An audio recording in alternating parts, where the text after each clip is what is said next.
Hey y'all, I know it's been a minute since I posted on the vlog. There have been so many crazy things happening the past 2 weeks. For one, we finally moved into our home, but there have been a couple of mishaps and nightmares that happened this week. I also have an update on our TTC journey. Lots of news there. Also, I have some really exciting things on the horizon with Ritual One. We'll talk about some of those things here soon.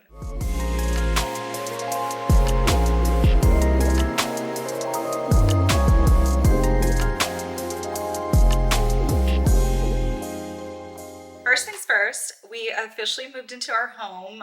It'll be 2 weeks on Monday. Today is Sunday. Tomorrow we will have officially lived in our home for 2 weeks, which is wild to think about. It's gone by so fast. We've literally been nonstop since we moved. There is still ongoing construction in the kitchen. We had the craziest series of events happen to us this week. We finally got kind of like the final touches going in the kitchen. They had to do touch-ups and repaint some pretty big parts of the kitchen. I'll post a picture of kind of what it looks like. So the kitchen cabinets are green.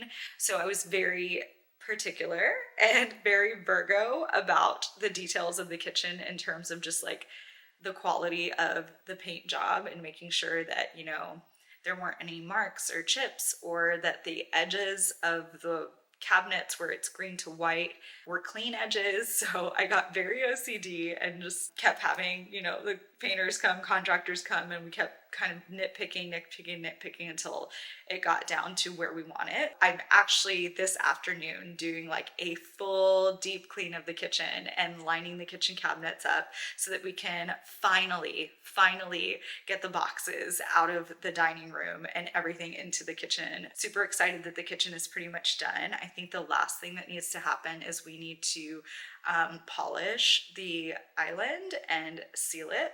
Now, we thought that would be the end of our journey with our contractors and our painters and all the workers being in the house. It's been a little bit of a disaster because, you have people coming in and out of the home. You're trying to keep the house clean as possible.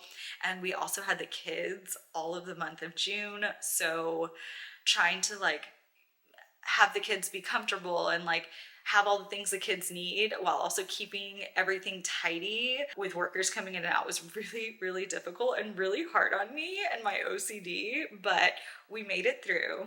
Kind of the big nightmare that happened this week is when we purchased the home, we knew that we had to replace the roof. We kind of blew our budget on the remodel, and we were like, I don't know if we're gonna have enough money for a roof, which is kind of crazy. We probably should have set aside money for the roof, but maybe we're not the best at budgeting. We finally scrounged around enough funds to do our roof, which is obviously very important. It wasn't that it was falling apart or we had leaks or anything. It was just 15 years old and it was time to replace it. We hired this man through my contractor, and when I say we trust our contractor wholeheartedly, we trust this man with our lives. He's been absolutely incredible through the whole process. So when he recommended this roofer, we were like, great, let's go ahead and use him. He offered a warranty and was like, you have me for 10 years. Anything that happens to the roof after we install,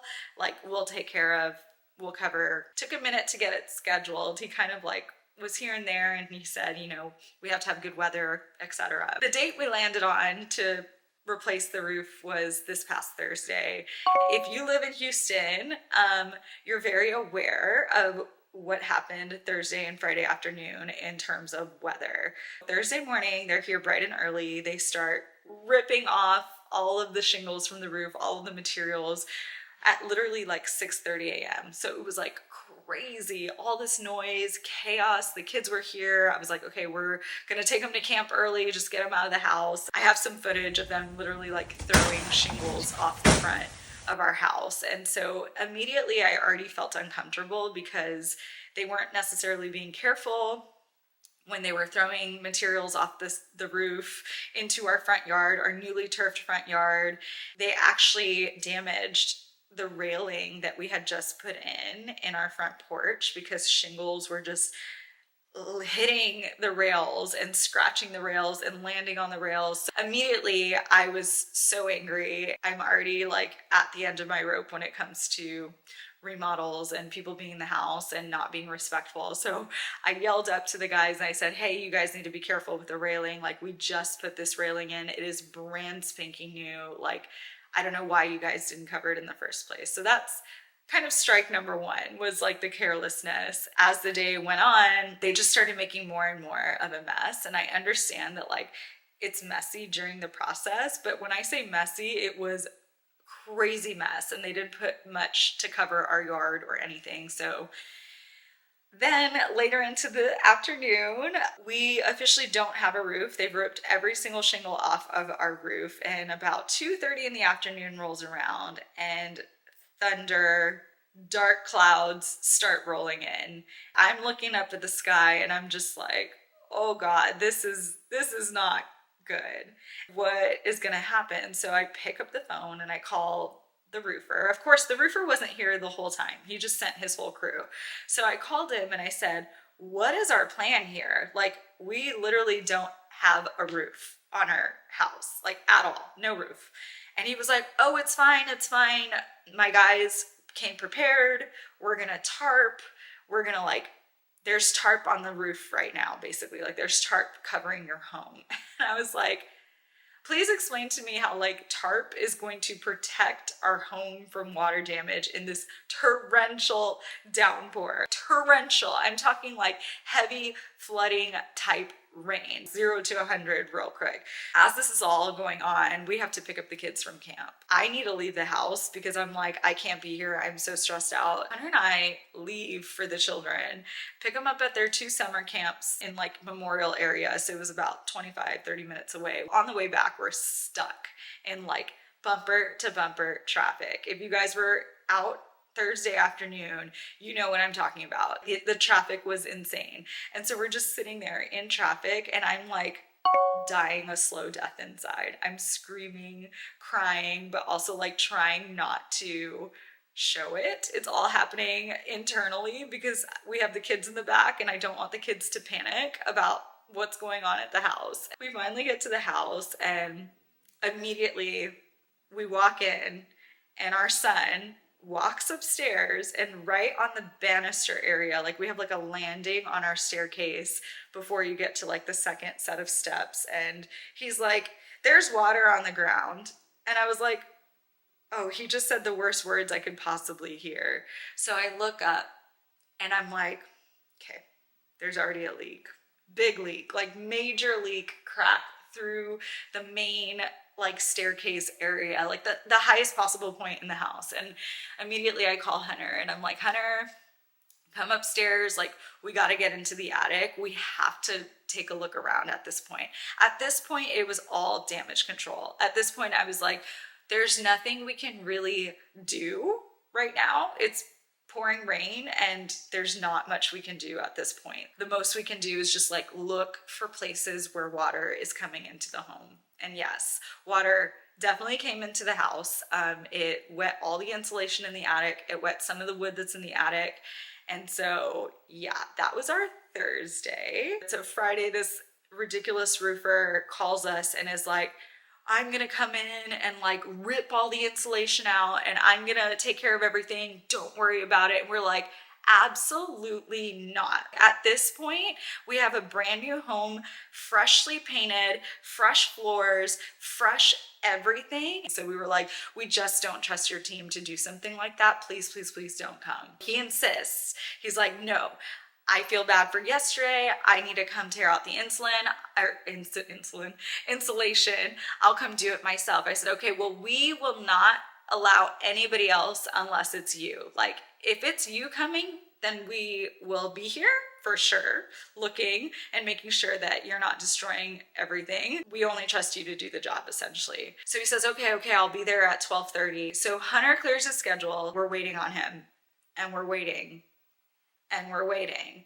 And it gets to be 3:30. And we've already texted him a few times being like, are you coming? And he hasn't responded. And meanwhile, the insulin insulation. I keep saying insulin. Insulation is wet. So the longer it stays wet up there, the higher the chance of like mold and things that we just don't want happening in the attic. We're like, okay, are you coming? He's not responding. 3:30 rolls around and he calls. And he's like, I'm sending a guy over there now. And we were like, no, now you're just sending somebody from your crew again. And we've said absolutely nobody from your crew is coming into the house. He's like, well, then I'll have to just come back tomorrow. And we're like, nope, no workers are here on Saturday. We had something going on Saturday. There was absolutely no way to have him come on Saturday. Basically, don't come. And we spoke to our contractor who was still in the home working on the kitchen, and he was mortified. He was like, I'm so sorry. I know I recommended him. He's never really done this before with any of my other clients. And we were like, it's fine, it's fine. Is it possible for us to hire you to have your guys, because we trust your guys? Hunter will go up there and we'll get it taken care of. The contractor is like, yeah, absolutely. Like, I'll send one of my guys up there. As this is happening, the roofer shows up. He's wasted. He shows up to our house drunk at 4:30, between 4:30 and 5, to come rip out the insulation. Hunter's up in the attic with our contractor and our contractor's crew. He shows up.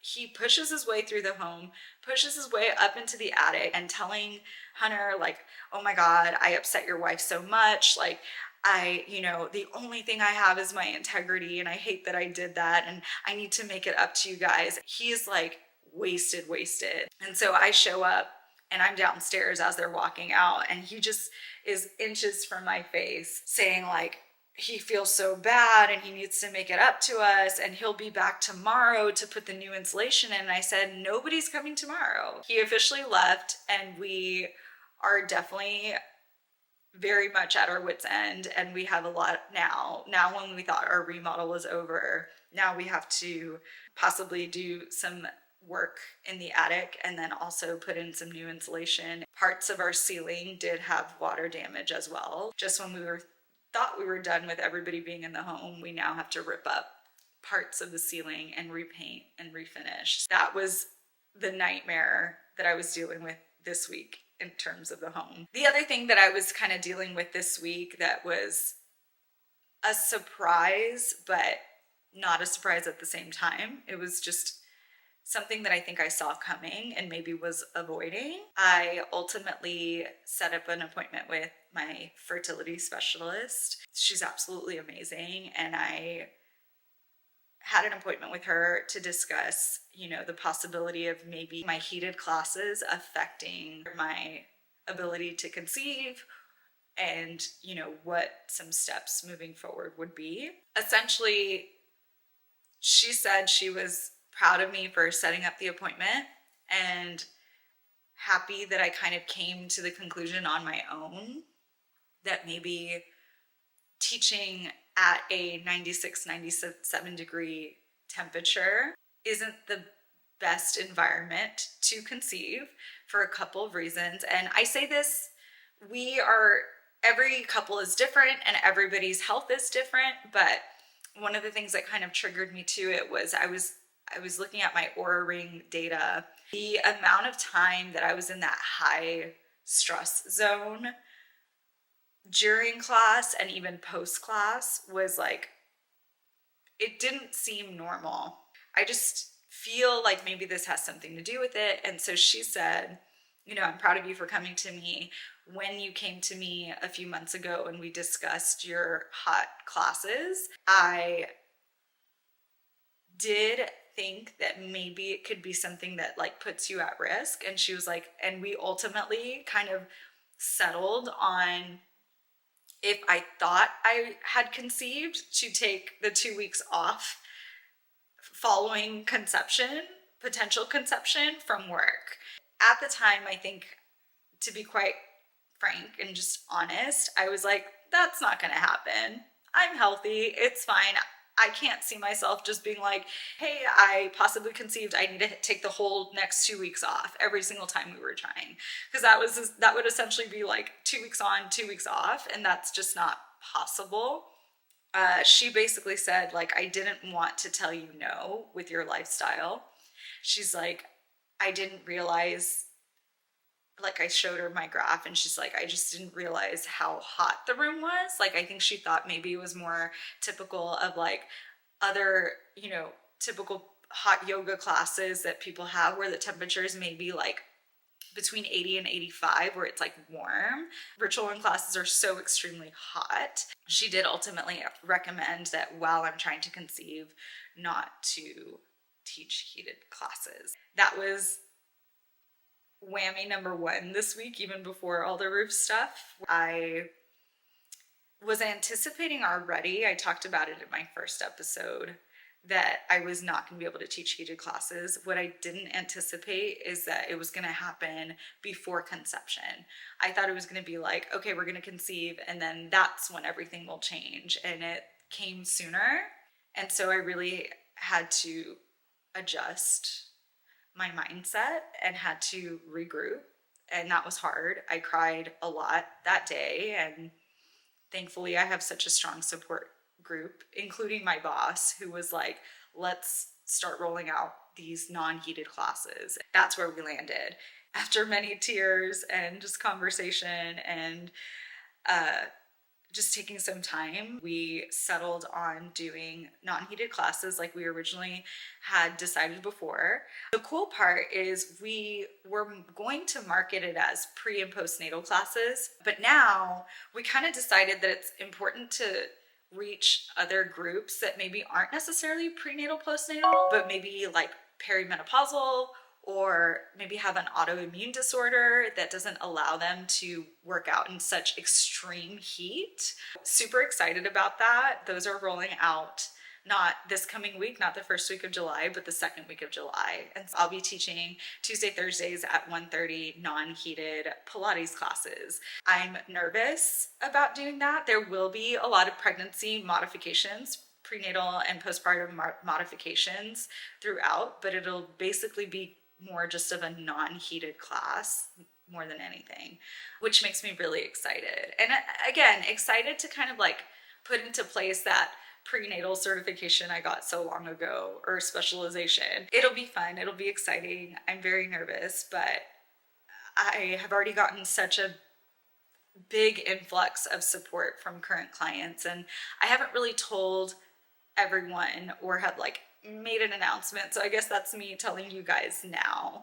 But of the people who have reached out like via Instagram and text being like, hey, I don't see you on the schedule, hope everything's okay, I've been as honest as I could be at the time of like, I'm no longer teaching heated classes, and I'll still be at the studio, and I'll still be around, but I'll be supporting the non-heated class side and hopefully growing that as well. So I do appreciate all of you guys that reached out. It really helped during a hard time. That actually was what like kicked off this nightmare of a week, and then the roof situation happened. That nightmare felt like it was never gonna end. Fast forward to last night, Hunter actually surprised me on Tuesday with tickets to the Beyonce Cowboy Carter concert. So I was like, I mean, when I tell you, I was looking forward to Saturday more than anything, just to have some sense of normalcy and have a sense of just like being able to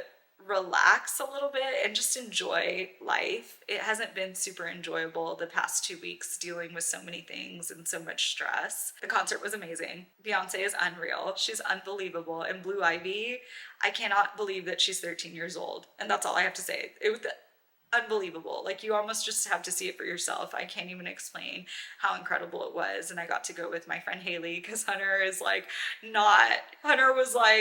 I'm good, girl, I'm good, go hang out with your friends, which I totally understand. It's not his vibe.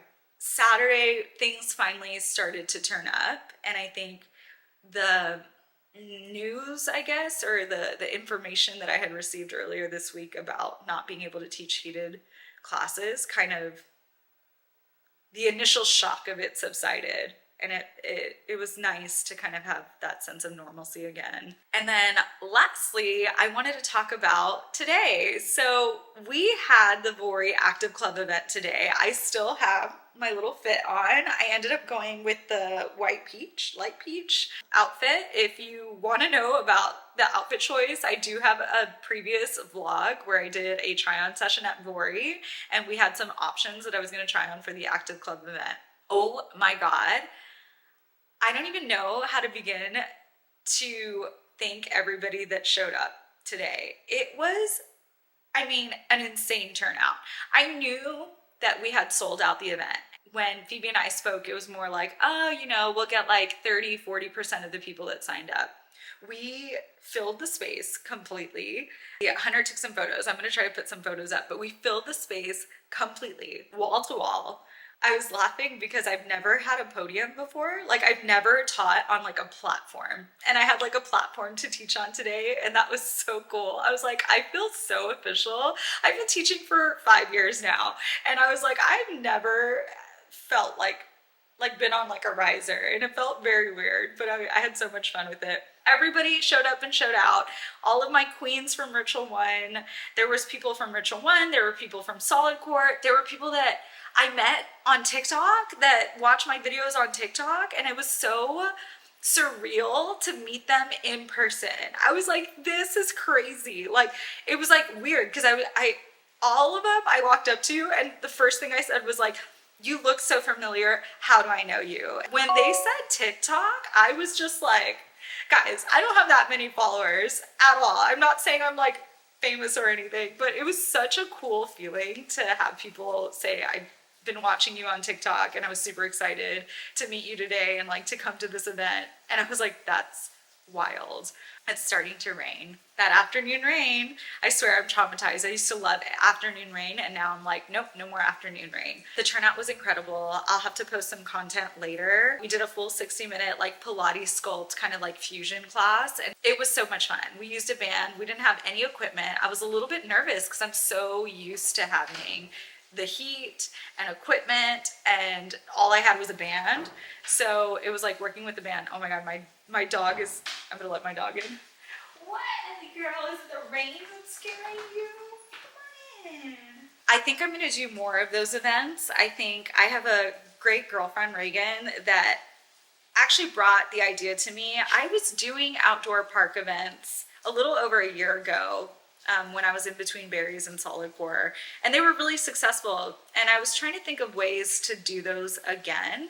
And so my friend was like, I do events and I would love to put some of these together with you. So the plan is to hopefully do more free events like that. Subscribe, stay tuned, because I will share all of the details with you guys once we get closer. We're thinking the fall, like mid-fall, because it's just too damn hot and it needs to be outside, because we'll probably need a much bigger space. If it's anything like today, like, we're gonna need some space, and so I'll need to scout some areas. If anybody knows of any areas where you can come and do like fitness classes for free, indoor or outdoor, let me know. Anywhere around Houston that's like pretty central would be ideal. But that's my life update. That's where we are. I have this next week off to kind of regroup and reset, which I really appreciate that my boss gave me that time to just kind of brainstorm how we're going to take on these non-heated classes, how we're going to market them, how I'm going to sequence them, where I'm going to add modifications. So that's going to be my focus this week, as well as focusing on deep cleaning the kitchen and unloading all these boxes. I mean, hopefully once they finish tearing up the ceilings and repainting the ceilings and fixing all the water damage, I will have a follow-up video of our house with us more settled. So definitely subscribe. I appreciate you guys following along and staying with me as I try to figure out a vlogging schedule and even workout schedule, because I think I'm going to have more time to do that. So thank you guys for always being here and supporting. I needed your support this week more than any week, I think, in a while. Thank you guys.